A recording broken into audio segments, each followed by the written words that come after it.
another segment on the Michigan Conservative Roundtable. We're just a group of guys who love our country, not comfortable with the direction it's heading in, and we're trying to do something about it. My name is TJ. Max here with me. In today's segment, we're going to talk about guns and the sport of shooting. Previous segment of ours was Second Amendment. We just wanted to share some of our thoughts about guns and shooting itself. We'd like to woo anyone who isn't familiar with guns or know how to shoot. We're trying to draw them into the fold, we'll say. Okay? But for starters, I'd like to say obey all gun laws. Here on the Michigan Conservative Roundtable, we do not advocate the breaking of any law.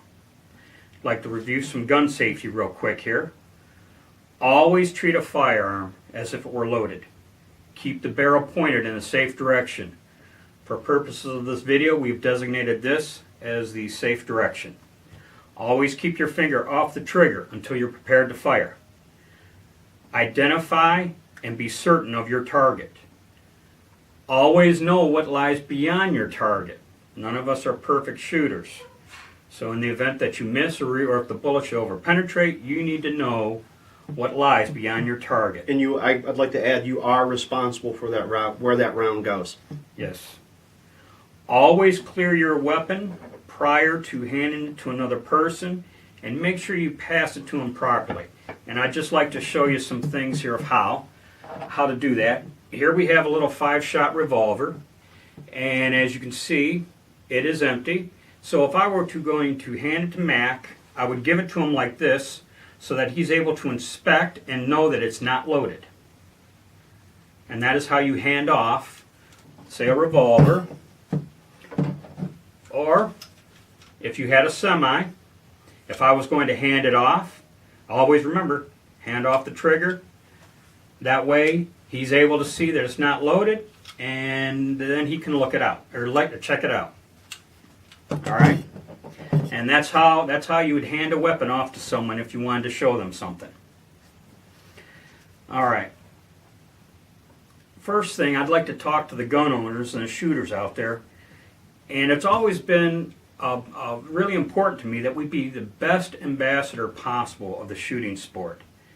You can be the best shooter in the world and the worst ambassador. This is a sport you can't be too humble in. A lot of times I've gone to the gun range and I've seen someone who's walked in off the street. They don't know a thing about what's going on, and someone ends up snickering at them, and it just really gets me going, because we can't be doing that. We gotta really show interest in these people. I always say, be a mentor. The easiest way to draw people onto our side of the Second Amendment issue is to be a mentor, teach people, and bring them into the fold, as I like to say. Basically, we need to have as many people on our side of this issue as humanly possible. Any thoughts so far? I think you're absolutely right. How we present ourselves, what the perception of us is. The media paints us as all bloodthirsty murderers, which we are clearly not. All right. On to more gun issues. Out there, I say train, and train some more. It is imperative that you be proficient in whatever firearm you've chosen. There's a saying out there: practice makes perfect. That's not accurate. Practice makes permanent. Perfect practice makes perfect. So practice perfectly. You go to the gun range, the shooters will know what I'm talking about here. You go to the gun range and you see the guy with the 6-inch 44 mag, and he's not doing very well. That's because it's an expensive caliber to shoot, and well, he needs to practice because he's not hitting the target very well. I always like telling the story of about 6 months ago. My father and I went to the gun range, and my father has a little 5-shot snub-nose .357. The specifications on the revolver, the barrel's not even 2 inches long. I think it's 1.8 inches long. And my father, he's shooting at the target, and he's got a grouping of pretty good grouping. And we got the guy next to us, and he's got the cargo pants, and he's got the shooting vest, and he's got the hat and the shooting glasses, and he's wearing the gloves, and he even had some really nice firearms there. And I'm like, ooh, I'm taking an inventory thinking, wow, that guy's got some stuff there. And then I look at his target, and I do a double take, and when we got out to the car, I said, Dad, did you see how well you were doing compared to the guy next to us?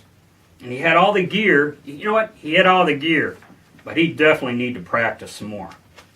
I used to work at the gun shows here in Michigan. A couple different vendors worked at the gun shows, and I always get some yahoo coming up to the booth, and he'd say, "Oh, I don't like this or that gun, this or that ammunition. It's not very accurate." And every time I heard that, I had to question the individual's knowledge of that area, because I have fired virtually ammunition from every continent, not counting Antarctica, but China, Russia, Romania, Czechoslovakia, South Africa, Brazil, U.S., Israeli. I've shot ammunition from all over the world in different types of guns, different calibers, and I've never had problems hitting the target. So the bottom line is most ammunition is going to be pretty accurate on average. Any thoughts so far, Mike? Yep, nothing I can add there. That sounds great. All right. We'd like to get into the CPL. We advocate CPL mainly because you can so easily commit a felony if you don't store the weapon properly, if you don't store the ammunition properly, if you don't transport it properly, going from point A to point B, you get pulled over by the police. You had no intentions to do any harm or break any law, yet because of lack of knowledge, you committed a felony. Well, first of all, you need to get knowledge in the area, but by having the CPL, it kind of gets you around some of those tripwires. You put the firearm in the bag, you got the ammunition in the bag, you got the CPL, and for the most part, depending on state to state, you're going to be legal, okay? But on the CPL here, I always got irritated with the news organizations that said this or that bill passed in whatever state, and now anyone can get a CPL, and that always irritated me because, yeah, if you don't have any criminal record, if you don't have domestic abuse, PPOs against you, unpaid speeding tickets, no DUIs. What they ought to report is anyone who's squeaky clean can get a CPL, but they leave out squeaky clean. All right, that always irritated me. And for those who don't know what a CPL in Michigan, Oh, thank you. it used to be called CCW, carry a concealed weapon, but now it's called CPL for concealed pistol license. Yeah, back in the 1990s, and I thank you, Mike, because I did forget about that. Back in the 1990s, it was originally called CCW, carry concealed weapon, and they didn't want to call the pistol a weapon. So because of image and political correctness, they changed from CCW to CPL, concealed pistol license. Thank you. A lot of times when I'm talking to someone who's new or doesn't know a whole lot on this subject matter, they always ask you, what gun should you carry? What gun should you carry? And that's a trick question, because what I choose for me isn't necessarily what Mac's going to choose for him. The short answer to that trick question is whatever firearm you've mastered. And I stress, if you're going to carry, then you need to, again, practice perfectly. In regards to what you might want to consider carrying, what we have here is we have a selection of firearms, and I'd show you perhaps a first choice and a last choice, and these are all just matters of preference. Someone out there is going to say, I choose this for whatever reason. Well, okay, as long as you've mastered it, good for you. And with anything, we do have our gun snobs. Yeah. And I'd also like to tell you that everything you see here has been legally purchased. The handguns are registered. All actions are in the locked open position. They're all unloaded and they're pointed in what we've designated the safe direction. So I'll start with the Glock. Safe action trigger. And this might be a choice because what will happen is there's no safety that you got to manipulate. It's just ready to shoot. Okay? Likewise, you have a SIG 226. This is double action, single action, and it has a decocker. Okay? And so it doesn't have a conventional safety. Once you chamber around, it's ready to shoot.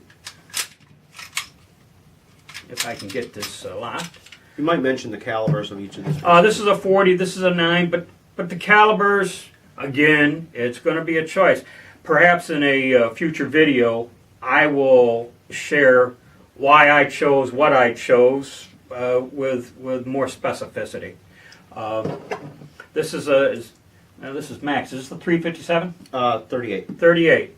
38. My father, he has a 357, which he treats like a 38.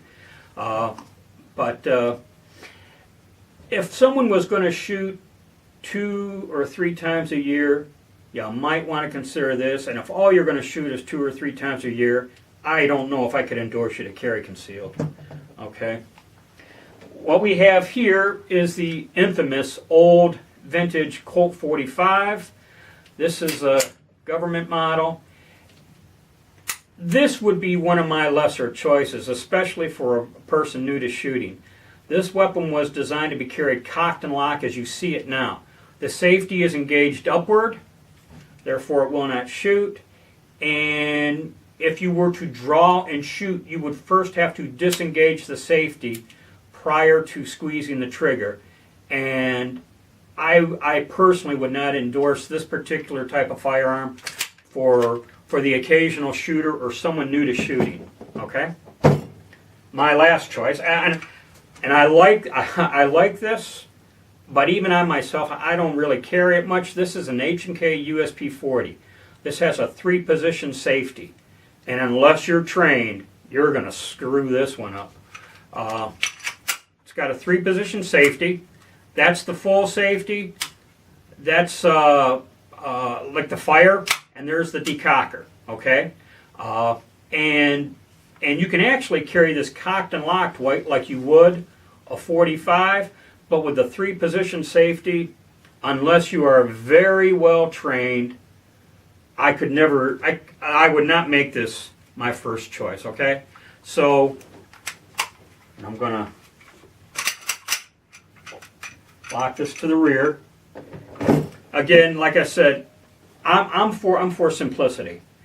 Out of everything here, the Glock would be the simplest. Springfield has something similar. Actually, Smith has something similar. A lot of manufacturers have something similar. The simpler the safety, the less likely operator error. And that's the point I'm really trying to make here. Okay? If you do carry concealed, and most CPL classes will tell you this, carry commercial ammunition, you're probably going to be sued. If not by the person you shoot, should you have a hostile encounter, the surviving family members, they might sue you. If you had any kind of hand loads that you specially made hot with hollow points, even though the ammunition would still be deemed legal because you designed such a certain type of round, that might not work to your advantage in the case of a lawsuit. So just go with commercial ammunition, get the hollow point commercial ammunition. I'm told that even in that type of situation, they could bring in a representative of whatever manufacturer so that they could say the ammunition did as designed and so forth. Okay? The stress to the new shooters is you may not be able to afford the best. And if you can't, don't worry about it. And what I mean by that is if you can't afford a SIG, an H&K, a Walther, or a Kimber, Uh, don't worry about it. I would say try to stay with the major name brand. Firearms aren't cheap to begin with, and so whatever you can afford, I would say as long as you know it's reliable, I wouldn't worry too much about it. Just practice, practice, practice. Make sure you master the weapon. Okay, and what I wanted to say in regards to that is, and what I have is this AR, and this AR has been pieced together.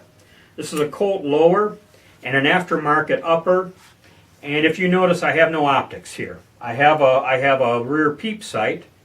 And what I've decided for me, and this is my choice, until I can afford, I'm of modest income, until I can afford a high quality optics to put on top, I am going to stay with the peep sight.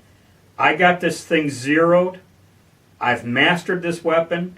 I'm confident of this zero, and I'm not going to be honest, I'd like to take this to a military qualification range and see how I do. Is what I'd love to do, but that's not going to happen. This particular peep sight is designed to. This particular peep sight is designed to fold down. So if you put optics here, this won't be in the way of it.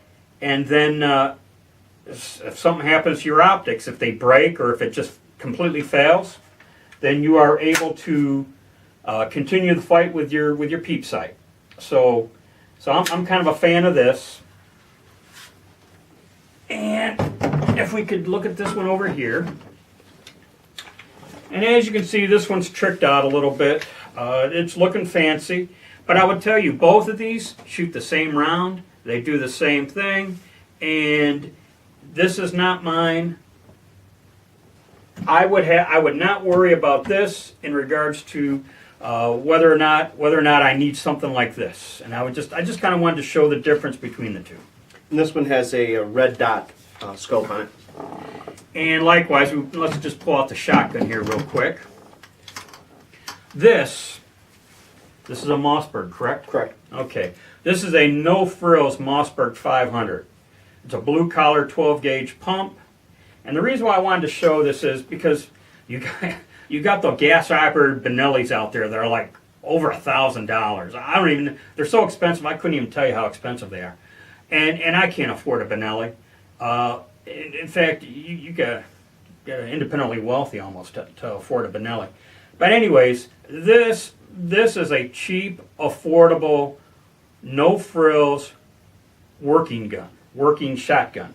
12-gauge pump, and if this is all you can afford, then just practice with it and master it, and then be confident with it. Thank you, Mac. So, I would just like to also say it up to at this point. Training instills confidence both in yourself, your weapon. If it's a rifle and training, you have confidence in your zero. It is so important. I got to tell you, when I was in the military, we would go to the zero range first, and you always wanted to be confident in your zero coming off the zero range. Then you go out to the qualification range, and you just aim center mass. Just aim center mass. You're confident in your zero. Your shot is true. Your skill. And I'll tell you this, when I was in the Michigan National Guard, last time I qualified up in Grayling with 300-meter pop-up targets, I scored a 38 out of 40, which if you're in the military, you know that's expert. So the main thing is make sure you're confident in your skill, your zero, your weapon. Kind of one final thought for the shooters out there, or people who are new to shooting. With enough training, you're going to develop what's referred to as muscle memory, and that's kind of what you want to strive for. You're looking at the target. You've identified the target. You're engaging the target, and everything feels right, all the way to your finger. Everything feels right, and you fire. And you know what? You're going to be on the mark. So, in any event, those are my thoughts. Mac, any last final thoughts? Did I miss anything? Well, you talked about being an ambassador. It's also important to understand that with these rights that we have to keep and bear arms comes a great responsibility, and I would encourage everyone to completely respect those responsibilities. All right, just a quick review. Obey all laws, observe gun safety, train, train, and train perfectly, master your firearm of choice, and be a good ambassador of the shooting sport. I know this was a long video, everyone. Hope you hung tough. Thanks for watching. If you liked it, hit the like and subscribe button. And as we say here on the Michigan Conservative Roundtable, be safe, watch your six, and don't tread on the meat.